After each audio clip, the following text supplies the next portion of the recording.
Hi, I'm Luke Gilfillan. Welcome to the Lounge with Luke Gilfillan.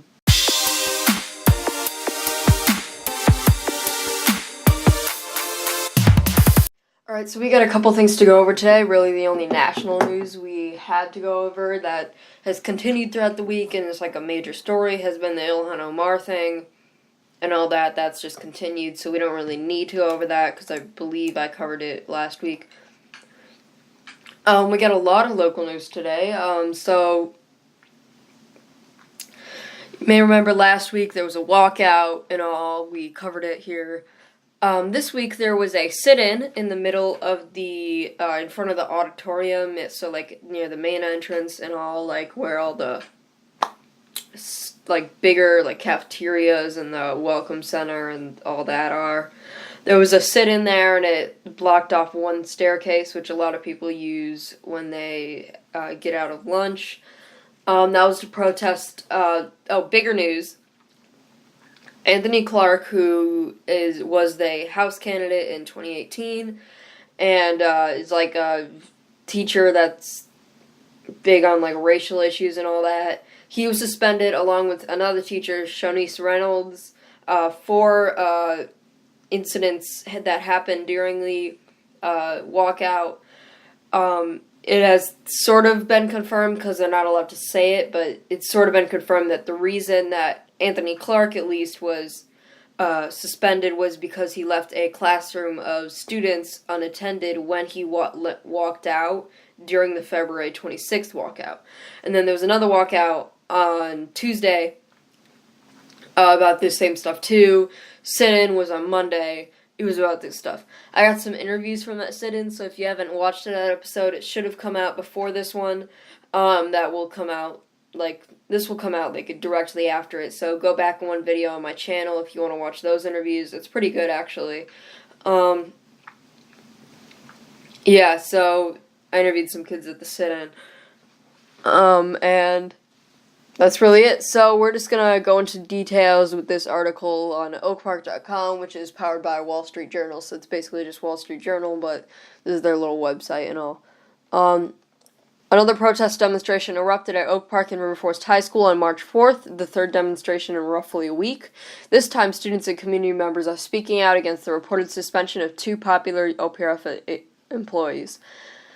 According to reports that have been circulated by students, OPRF parents, and community members, but unconfirmed by district officials, special education teacher Anthony Clark and Shanice Reynolds, an administrative assistant at the school, have been placed on administrative leave for their parts in helping students organize a walkout that took place on February 26th. One reached for a comment on February 4th, confirming his leave of absence.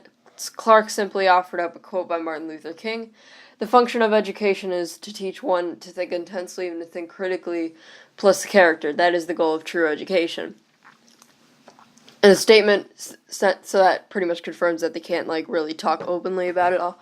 In a statement sent to OPRF community members on March 3rd, District 200 Superintendent Joylyn Pruitt-Adams explained that district officials were aware that some students are planning another walkout during the school day tomorrow.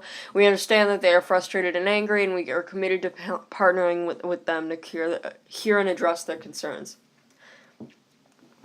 Pruitt-Adams added that she and Principal Nate Rouse plan to reach out to students on March 4th asking for a meeting to discuss some of their concerns, but that students should understand, however, that we cannot and will not address any specifics related to personal matters.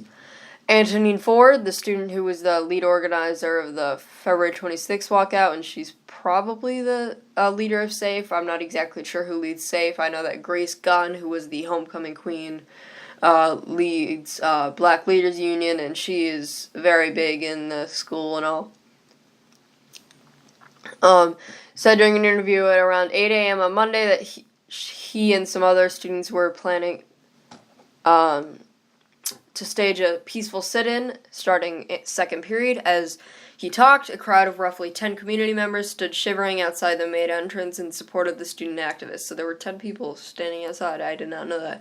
By the end of the school day, a few dozen students could be seen on a student leader's Facebook live stream sitting on the floor of the common area near the school's main entrance, some confronting Superintendent Joylyn Pruitt-Adams in the roughly 11-minute video clip.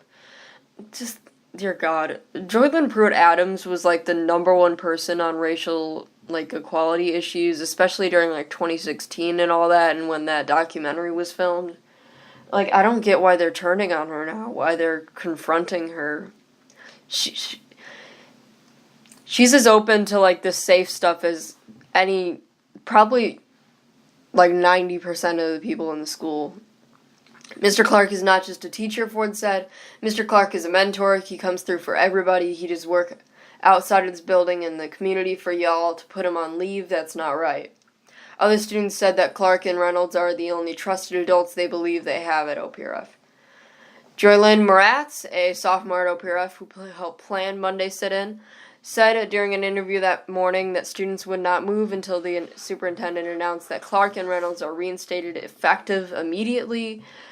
The students also wanted Pruitt-Adams to sign a document guaranteeing the teacher's reinstatement.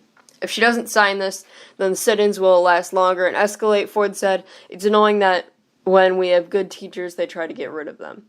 Moratz said that district officials are so quick to suspend our black teachers, but when white teachers engage in racist acts, they're not as quick to suspend them. Which is not true. That teacher that you may remember from November who, there were these kids playing or listening loudly to this music with the N-word in it, and she referred to that music as N-word music, except she actually said the N-word. She's not at the school still. She's still suspended, and that's really the only racist incident we've had with a white teacher in a very long time.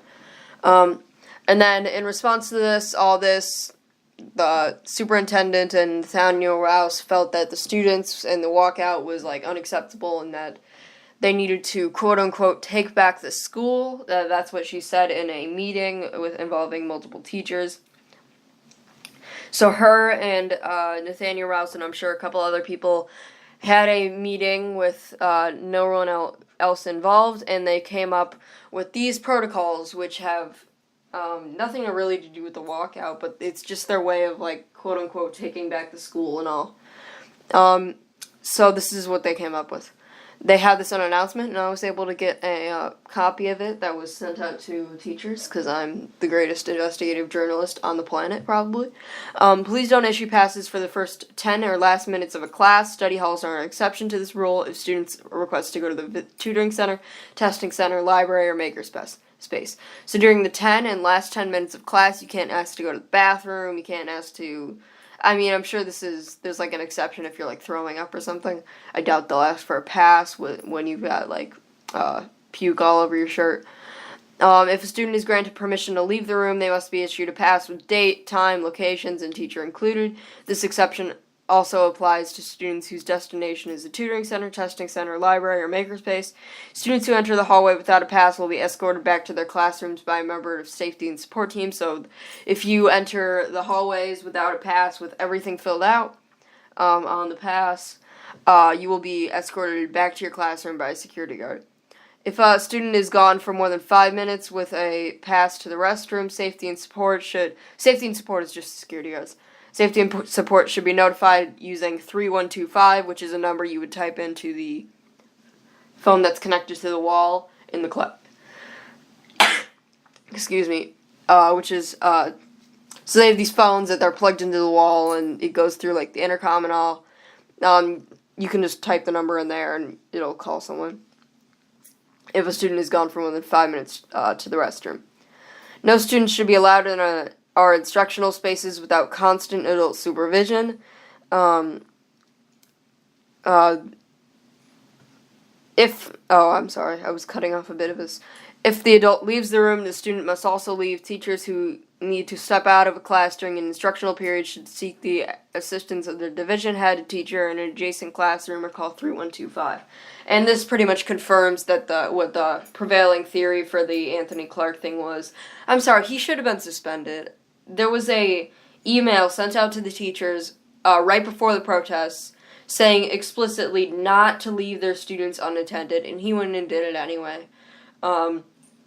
It's really not that hard. He made a poor decision, and he just needs to be held accountable. and the other teacher, I'm not sure what the deal was with her or him or whatever it was. But at least with Andy and Clark, if this theory is correct, which is the theory that has been mostly widely accepted, that should be that. If there's an emergency situation, such as a fight or a student is suspected to be under the influence, please could dial 22222 for emergency support. So that's just that. That has been a good episode. We're going to have a interview, which if you want to know, we're going to have the first interview on the launch with Gilfillan. I mean, like, the first, like, interview that goes the whole podcast.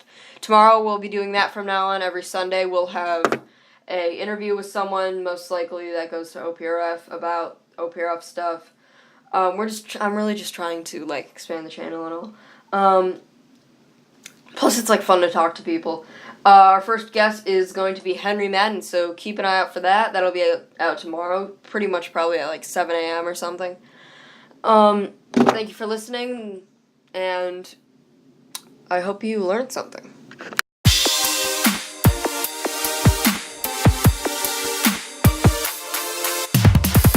Thanks so much for listening. The Lounge with Luke Gilfillan comes out every Saturday and Sunday. Be sure to hit the subscribe button, and if you would be interested in getting notified every time a video comes out, hit the gray bell right next to the subscribe button. Credits, sources, and errors are in the description. If you find an error that I missed, please put it in the comments section. If you are interested in donating to my channel, because I bought recording equipment, which kind of costed a lot, my Patreon, which is a donation site, is in the description. If you have any feedback, put it in the comments section. Toodaloo.